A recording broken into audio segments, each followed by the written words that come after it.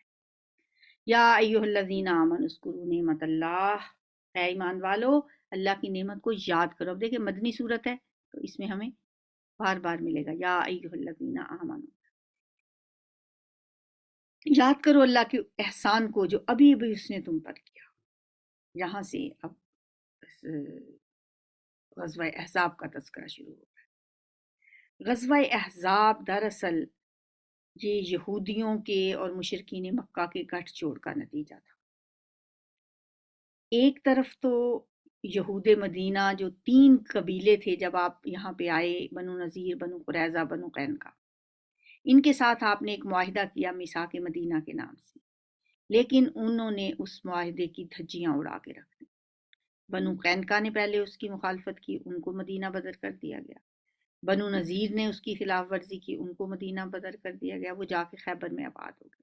اب بنو نذیر کے سردار جاتے تھے اہل مکہ کے پاس، ان کو ورغلاتے تھے، ان کو ساتھ ملاتے تھے اور کوشش کرتے تھے کہ مل کے مدینے پہ ایک فیصلہ کن حملہ کیا. 2 ہجری میں اہل مکہ ایک شکست کھا چکے تھے، بہت ہی فیصلہ کن شکست ان کو ہو چکی تھی اور ان کا بہت سا جانی اور مالی نقصان ہوا تھا. 3 ہجری میں بھی ان کو جو فتح ملی وہ بھی جزوی طور پہ تھی. اب انہوں نے اور یہود مدینہ نے جو کہ اب خیبر میں آباد ہو چکے تھے، انہوں نے یہ ایک گٹھ جوڑ کیا کہ ہم باقی قبائل کو بھی ساتھ ملائیں اور مدینہ پہ ایک فیصلہ کن حملہ کریں. تقریباً کہا جاتا ہے 13,000 کا لشکر تھا یہ جو مدینہ پہ چڑھ آیا. یہاں پہ اسی کا تذکرہ ہے. اور جب یہ نبی صلی اللہ علیہ وسلم کو اس کا پتہ چلا، آپ نے مومنوں کو اکٹھا کیا، جیسا کہ آپ کی عادت تھی، آپ مشورہ کیا کرتے تھے. آپ نے مشورہ کیا تو حضرت سلمان فارسی جن کا تعلق ایران سے تھا، انہوں نے مشورہ دیا کہ مدینہ کا دفاع ہم خندق کھود کے کر سکتے ہیں، اسی طرح ہمارے ہاں ایران میں کیا جاتا تھا، کیونکہ اتنے بڑے لشکر کا مقابلہ ان کے لیے ممکن نہیں تھا. تو مدینہ کی کچھ سچویشن ایسی تھی کہ اس کے مشرق و مغرب میں تو ویسے ہی لاوے کی چٹانیں تھیں، اور جنوب میں جو یہود کا ایک قبیلہ رہ گیا تھا بنو قریظہ، وہ آباد تھا، ان کے ساتھ مسلمانوں کا معاہدہ تھا میثاق مدینہ. گو کہ پہلے ان کی تاریخ بتاتی تھی کہ باقی قبیلوں نے تو اس وعدے کا کوئی پاس نہیں کیا تھا، لیکن فی الحال وہ چونکہ اس پابند تھے اس معاہدے کی روح سے انہیں بھی مسلمانوں کے ساتھ مل کے مدینے پہ حملہ آور ہونے والے ہر دشمن کا مقابلہ کرنا تھا. تو اس لیے بظاہر مدینہ 3 طرف سے محفوظ تھا، صرف ایک جنوبی سمت رہ جاتی تھی، اس پہ فیصلہ کیا گیا کہ خندق کھود کے مدینے کا دفاع کیا جائے. تو وہ جو حالات تھے اس وقت، اس کا یہاں پہ تذکرہ کیا جا رہا ہے کہ اللہ تعالیٰ فرما رہے ہیں کہ میں نے کیسے تمہاری مدد کی تھی. اے مومنو یاد کرو اللہ کے اس احسان کو جو اس نے تم پہ کیا. جب لشکر تم پہ چڑھ آئے تھے، ہم نے ان پر ایک سخت آندھی بھیج دی اور ایسی فوجیں روانہ کی جو تم کو نظر نہیں آتی تھی، یعنی فرشتوں کی فوجیں. اور اللہ وہ سب کچھ دیکھ رہا تھا جو تم لوگ اس وقت کر رہے تھے، جب دشمن اوپر سے اور نیچے سے تم پر چڑھ آئے، جب خوف کے مارے آنکھیں پتھرا گئیں، کلیجے منہ کو آ گئے، اور تم لوگ اللہ کے بارے میں طرح طرح کے گمان کرنے لگے. اس وقت ایمان لانے والے خوب آزمائے گئے اور بری طرح ہلا مارے گئے. وَزُلْزِلُوا زِلْزَالًا شَدِيدًا، بہت سخت حالات تھے یہ جو غزوہ خندق میں مسلمانوں کو پیش آئے. نبی صلی اللہ علیہ وآلہ وسلم جب گئے تھے طائف میں تو آپ کے لیے وہ بہت سخت ترین دن تھا، لیکن جو تمام مومنوں کو اجتماعی طور پہ جو صورتحال پیش آئی سخت ترین، وہ غزوہ احزاب ہی کی تھی. 6 دنوں میں مسلمانوں نے یہ خندق کھود دی تھی اور اس میں پانی بھر دیا تھا کہ دشمن اس کو پوری فوج عبور کر کے مدینہ پہ حملہ آور نہ ہو سکے. لیکن جب وہ یہاں پہنچے تو واقعی انہوں نے جب دیکھا تو ان کے لیے تو یہ وہم و گمان میں بھی نہیں تھا کہ ایسا بھی ہوگا. وہ تو اپنے فتح کے نشے میں چور آ رہے تھے، چڑھے چلے آ رہے تھے کہ بس اب تو ہم نے